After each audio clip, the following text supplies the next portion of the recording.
hari ini terus memperkaya uraniumnya untuk bikin nuklir menurut Amerika dan Israel. Kita perlu juga ajengan untuk refleksi ke Indonesia. Mestinya Indonesia itu juga mempunyai kapasitas yang canggih tentang perang areal udara dengan tidak menggunakan manusia ini.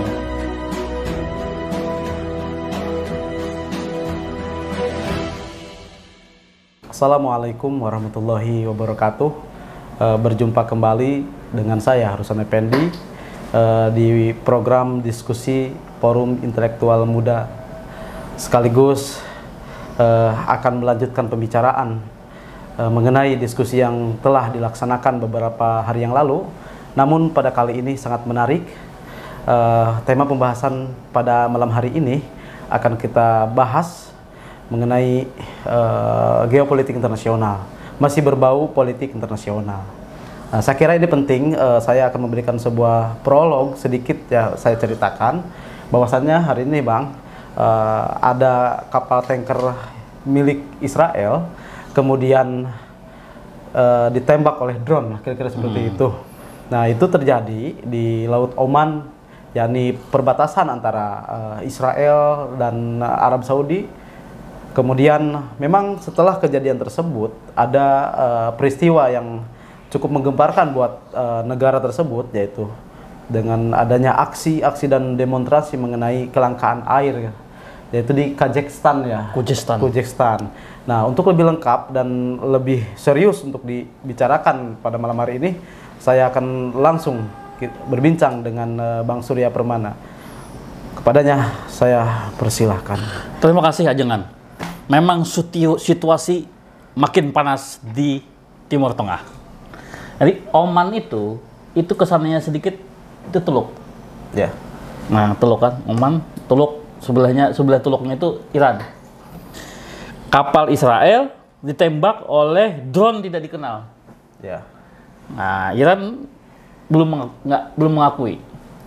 Tapi menurut saya ini bagian dari tipologi Iran. Iran itu selalu membalas dendam kalau dia dihantam. Misalnya, Qasim Sulaiman mati di tembak drone di Irak. Kemudian Iran melakukan balas dendam, menembak pangkalan militer Amerika di Irak. Nah, sebelum peristiwa drone ini terjadi, penembakan tanker ini oleh drone di Laut Oman ini, di Iran terjadi satu demonstrasi besar di Kazakhstan, di tenggaranya Iran, itu tentang kelangkaan air. Demonstrasi itu menentang, bahkan sampai menentang Ayatullah.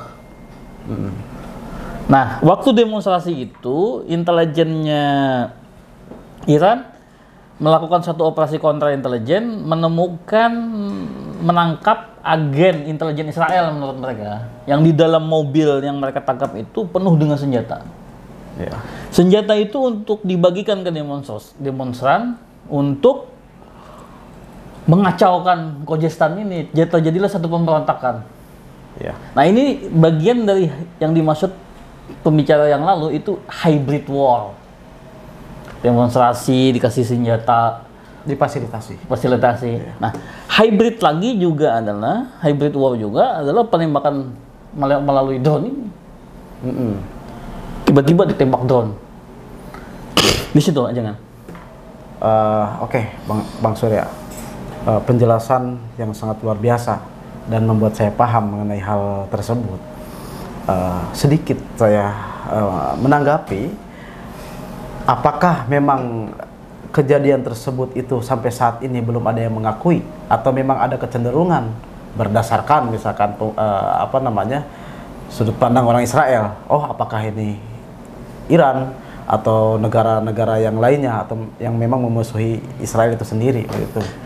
Di Timur Tengah yang bersengketa dengan Israel itu Iran. Kecenderungannya yang paling keras. Ya. Kalau Arab Saudi dan kawan-kawannya, Arab Saudi wa ahwatuha ya. Ya. Itu Uni Emirat dan kawan-kawan itu sudah melakukan perdamaian dengan Israel. Arab itu. Siapa lagi pemainnya di Timur Tengah ini kalau nggak Iran? Karena Iran lah yang mendukung Hamas, mendukung Hizbullah. Iya. Dan juga Iran itu stay di situ, di Yaman, mendukung Houthi itu. Iya. Melawan pasukan koalisinya Arab Saudi. Jadi menjaga Di Yaman. di Yaman. Oman atasnya Yaman. Iya. Jadi areal, artinya perluasan pengaruh teknologinya, pengaruh teknologi dan politik, teknologi perangnya, elektroniknya Iran, Garda Revolusi sudah meluas sampai ke Laut Oman. Wow, ekspansi ya? Udah ekspansi. Udah ekspansi, betul. Sphere of influence-nya sudah menjelajah hampir setiap jejak di Timur Tengah. Iya. Dan gilanya pakai drone. Jadi udah gak pakai kendali manusia? Dan nggak pakai kendali pakai remote manusia. control. Nah, bayangkan aja kan konsep perang ke depan, teror ke depan bagaimana? Ya, tidak lagi pakai bom pipa, nggak lagi pakai petasan yang digedein, pakai drone. Gimana kondisi keamanan nanti global ini? Apakah nanti setiap kapal tanker itu harus punya atau dikawal oleh anti drone? Ya, seperti Iron Dome itu. Iron Dome. Ya, pokoknya harus ada radar semua, radar gitu, apa seperti itu. Ini kan akan menjadi satu model ancaman ke depan. Ya, betul. Nah, Iran ini di situ tadi dia membentuk Garda Revolusi itu yang punya namanya Brigade Kudus itu untuk operasi di luar negeri. Tangannya melebar terus. Sekarang nanti kalau bulan Desember Amerika pergi dari Irak, itu yang berkuasa Syiah. Desember ini yang akan datang? Di Iran, di Irak. Ya. Nanti juga Bashar Assad, Syria utang jasa sama dia kalau dibelain. Bashar Assad itu juga Syiah Alawit tuh. Begitu kuat sekali pengaruhnya. Di Palestina dia kerja sama Hamas, di Lebanon ada Hizbullah, di Yaman dia sama si Houthi, di Oman nanti banyak kuat sekali pengaruhnya.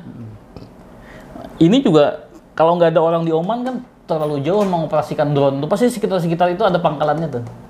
Jadi sekitar Oman itu ada pangkalannya? Ada yang operatornya. Iya. Bayangkan ini begitu panasnya. Artinya Israel ini kan sudah terkepung di Iran. Tinggal mengandalkan kekuatan Amerika. Iya. Israel ini.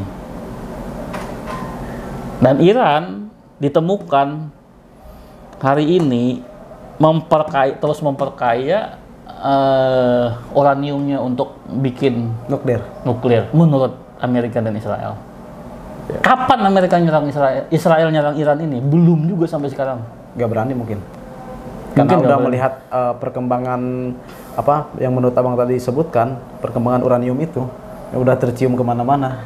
Mungkin karena drone-nya ini udah kemana-mana. Iya. Gitu. Tapi dulu Bapak Presiden yang saya dukung ini waktu berdebat di 2014 akan bikin drone katanya. Nggak tahu, di Indonesia belum dilaksanakan ini drone itu. Belum. Gini bang, kembali ke tema awal bahwa di Khusektan itu sedang ada peristiwa aksi demonstrasi mengenai kelangkaan air. Mungkin itu memang sebuah judul. Apakah memang kalau dilihat dari sisi konflik itu sebuah rasa dendam? Oh, bahwa itu Israel telah melaksanakan menyusuplah ke wilayah Iran tersebut. Lalu kemudian Iran berpendapat, oh ini serangan Israel ini sebuah penghinaan atau sebuah ngajak ribut lah, Bang, kira-kira. Iya. Jadi setelah ada kapal tanker di Oman, Iran ini tidak berpikir panjang, oh ini udah Israel tembak aja. Bukan tidak berpikir panjang, kan saya sebut tadi, ini balas dendam. Iya, balas dendam gitu. Iran selalu kalau diserang, dia membalas.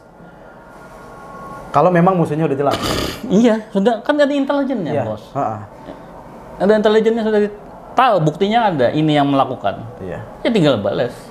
Tapi kan ini kan tidak dideklarasikan perang ini sembunyi-sembunyi semua. Di perang dingin lah. Iya, namanya perang hibrid itu namanya. Iya, perang hibrid. Unconventional warfare. Perang tidak konvensional. kita perlu juga ajengan untuk refleksi ke Indonesia. Mestinya Indonesia itu juga mempunyai kapasitas yang canggih tentang aerospace ini, aero warfare ini. Artinya perang areal udara dengan tidak menggunakan manusia ini. Yeah. Tapi itu kan perlu prasyarat. Kita harus punya satelit yang independen.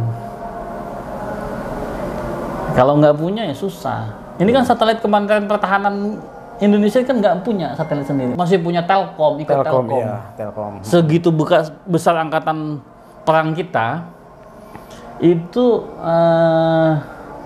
satelitnya nggak sendiri. Numpang. Harusnya punya satelit sendiri, radar sendiri untuk mendeteksi seluruh ancaman udara ini. Bahkan drone ada yang bawah laut sekarang. Artinya harus ada pendeteksi bawah laut juga. Iya. Nah itu perang sekarang di Cina aja kan. Mereka melakukan modernisasi. Setelah perang mereka revolusi dia itu, tentaranya 4 juta. Kebanyakan nggak bisa gaji, dikuranginya 3 juta. 4 juta setengah, kurangin 1,5-nya buat kerja di pabrik-pabrik di mana-mana di deploy sama dia. Suruhnya bertani segala macam, jadi 3.000. Sekarang tentaranya dikuranginya terus. Karena konsepnya dia akan melakukan mekanisasi dan IT. Lebih mekanis, mesin dan pakai IT, artinya teknologinya 4.0 gitu loh. Tentara revolusi 4.0. Ya. Jadi ini apa hijack, membajak, main drone, hackers. Itu loh, serangan-serangan begitu nanti perang selanjutnya. Kalau perang itu alat elektroniknya mati, ya habis semua, manual kan juga bisa. Iya. Jadi karena udah remote control itu auto control. Ya artinya kan teknologi IT-nya ini harus maju, konsep perang yang akan datang itu. Kalau misalnya kita mengandalkan masih konsep perang gerilya, ya gerilya kemana gitu loh. Sudah gak zaman. Gerilya kemana? Iya. Nah, kalaupun gerilya harus terkoneksi secara IT. Nah IT-nya ini yang perlu dikembangkan. Belum ada modernisasi mungkin dikembangkan gitu. Iya belum. Itu kalau Iran kan dia tuh tahu nggak Iran itu? Iya. Iran itu yang revolusi ya, negara Republik Islam Iran ini ya, itu baru tahun 79 berdiri. Udah tua juga 79. Iya 40. Indonesia berapa? 45. 70. 70 ya. Iya. Kalau Iran seumur aku. Kalau Indonesia seumur bokap. Berarti lebih ini ya. Lebih tua dari bokap Lebih gua. tua. Mereka bisa menyusul gitu loh kemandirian ini. Indonesia kapal selamnya bisa nyelam nggak bisa muncul. Gak bisa balik lagi. Apa yang salah dengan kita gitu loh? Berarti perlu solusi yang memang cukup. Ya sebenarnya fokus IT aja ini. IT aja sudah gitu loh. Fokus IT aja. Mekanisasi IT. 4.0 itu anggaran fokuskan ke sana. Gitu ya? Ya. Siap Bang Surya. Terima kasih. Saya khususkan kepada Bang Surya pada malam hari ini cukup luas ya wawasan yang sudah diutarakan. Semoga ini menjadi sebuah wawasan buat kita semua dan para pendengar. Baik, sebelum kita tutup diskusi ini, boleh di subscribe dan juga loncengkan notifikasinya. Saya Ruslan Effendi undur diri. Assalamualaikum warahmatullahi wabarakatuh.